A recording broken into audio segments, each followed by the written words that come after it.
Опозицијската ВМРО ДПМН ќе гласа против предлог за пристапување на измена на Уставот и на утрешната Собраниска комисија за уставни прашања, со која треба да започне собраниската процедура за уставни измени, но и на собраниската седница на истата тема, закажана за 18 август. Ова денеска го соопшти лидерот на опозицијската партија Христијан Мицкоски, кој ставањето на текстот на предлог уставните измени на дневен ред го оцени како нелогичен потек. Кога ќе биде точката ставена на дневен ред, членовите од коалицијата предводена од ВМРО ДПМН ќе гласаат против.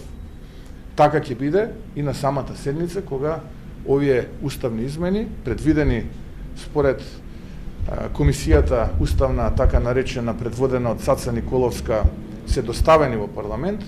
Не знам од која беше причината и кој беше мотивот содржината да се стави, бидејќи за да отпочнат неуставни измени, никаква потреба нема во првиот чекор да имаме содржината на истите, туку ако иницијатива за отварање на Уставот, се понесува иницијатива за отварање на Уставот.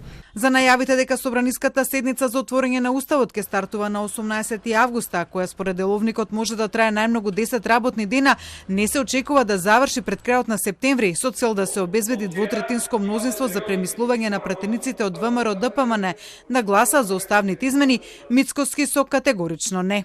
Јас ви велам дека такво нешто нема, затоа што ако имаше изминативе година дена, ако им пречеше Христијан Мицкоски, они можеа веднаш да завршат со мене и да не им пречам повеќе. Да не им пречам, еден човек требаше да најдат, тие не успеа. Што ги спречуваше изминативе година дена тоа да го направат?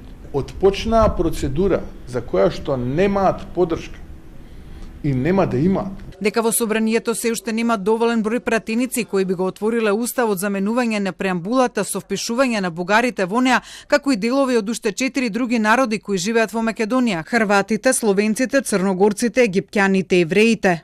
Индиректно вчера потврди председателот на државата Стево Пендаровски, кој отворено кажа дека не очекува гласањето за отворање на Уставот да се случи пред крајот на септември.